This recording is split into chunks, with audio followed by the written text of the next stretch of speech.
From all across the world, the brave and the bonkers take on the 4-stage obstacle course designed to test competitors' speed, balance, dexterity, and ultimate skill. One man proved it could be done. Could another? It's time again for Ninja Warrior of Halo! Welcome back to Ninja Warrior of Halo, a 4-stage obstacle course where our challenges are pushed to the limit. In the last tournament, 40 challengers took on the course and no one could complete it, despite so many managing to reach the 2nd and 3rd stage. Now, a new tournament starts today with another 40 challengers, led by the Grand Champion Re95. But stage 1 is not the same as it was in the last tournament, with 2 changes to the obstacles, as well as the usual favourites. So, the question is, will any of our challengers be able to cover themselves in glory, or merely leave damp and disheartened? Let's find out. Who will exit the gates first to take on stage 1? It is returning veteran Irish 1200, who's established himself as a veteran because he managed to reach stage 2 in the last tournament. Now he's back, making his 5th appearance. He has 80 seconds to complete all 6 obstacles. First obstacle, the hurdle jump, looks the same, but is slightly different. The final jump has now been tweaked to make it tougher, but he's got over it. And now he's onto the rolling ball, which has been his downfall in the past. He's moving along it pretty nicely. And yes, he's over it this time. As I say, he managed to reach stage 2 in the last tournament and just missed out on stage 3. Here he is on the new obstacle, the diamond jumps, and he's managed to get over those nicely. And now he's onto the jump hang. Got to sprint, hit the trampoline nicely, and land on the other side. Oh, he's close, but he's not close enough. Bad luck, Irish. Next up is VG Snipers, a newcomer. How's he gonna do? 80 seconds for 6 obstacles. First is the hurdle jump, and he can't get over the first hurdle. He's gone. Next up is the Atom Lad, who's been on the course before.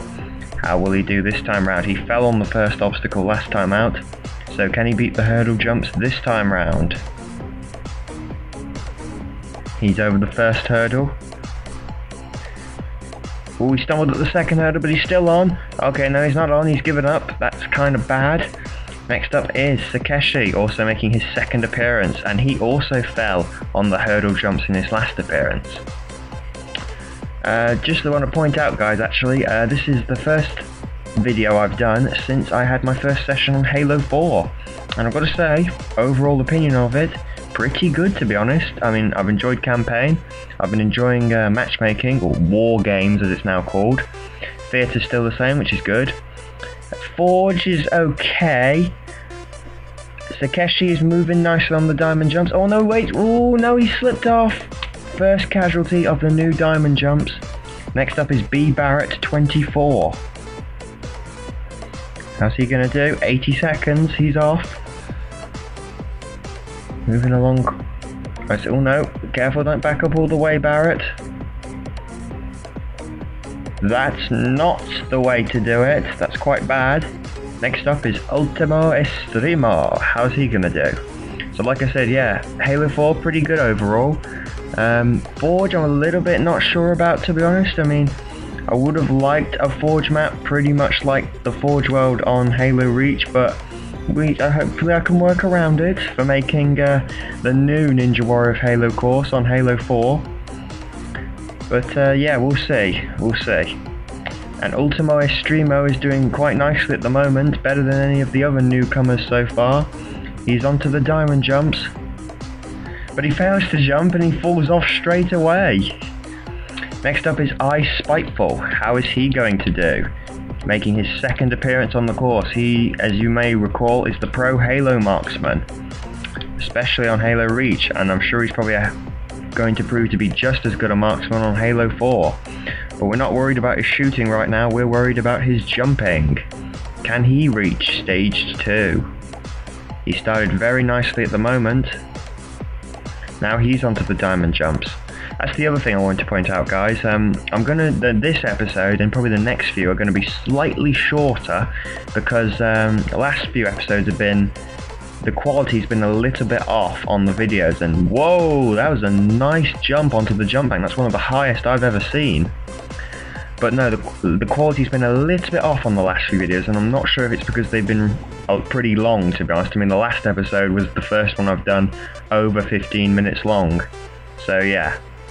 And Spiteful's onto the warped wall, first time we've seen it today. He must hurry now though, he's only got 20 seconds left. The klaxon will sound at 10 seconds. So come on, Spiteful. He's just not getting high enough. Ooh, close that time. 10 seconds as the klaxon sounds. No, he's not going to do it. It's heartbreaking for him. He's got the furthest so far today, but it's not good enough. He's out of time. And now he's been killed. Next up is Fresh Duke Nukem, another newcomer. So yeah, so the next few videos are going to be a little bit shorter just to see if that improves the quality. I'm going to try and refrain from making the videos too long. But yeah, if it isn't, I'm going to have to find out what the problem is. And that was quite bad from Fresh Duke Nukem, so can Sincerely Lost do any better? He's off for 80 seconds and wow. Just wow. First jump fail. Last up is Sideshow Freak, another veteran and the most experienced of all our challenges so far, because he's managed to reach stage 2 in 2 of his previous 3 appearances. But in his last appearance 2 tournaments ago, he crashed out at the warped wall. So can he get revenge this time round? Nice way over the rolling ball. Now onto the diamond jumps, which he hasn't seen before. But he's over them nicely. And now he's onto the jump hang. A little bit of lag, but he's over. And now he's climbing.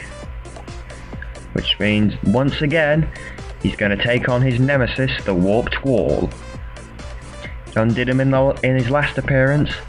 But not this time, he gets of it in one go, and now he's onto the final steps and he's still got bags of time in hand. Sideshow Freak is going to complete stage 1, first person in this tournament to do so, and with an impressive 19 seconds still on the clock.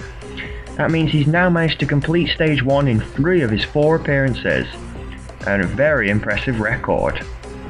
And with that, like I say, that ends today's episode, guys. Surely Sideshow Freak will not be the only person advancing, as there are still many more still to come. But no, that's it for this pretty short episode, guys. Like I say, if this improves the video quality, the next 3 episodes will probably be short as well. But until then, I've been Hunter Unit 751, and I just want to clarify before I go, the advert I put up in the last episode on the next Virtual Clio Series race, featuring Elite MKB and XDom the Bomb X, will be taking place this Wednesday on the 14th of November at 7:45 PM. So yeah, so make sure you're there. That's GMT, remember, so that's UK time, so it's different in America, just so you know. So hope to see plenty of you guys there, and until next time, goodbye.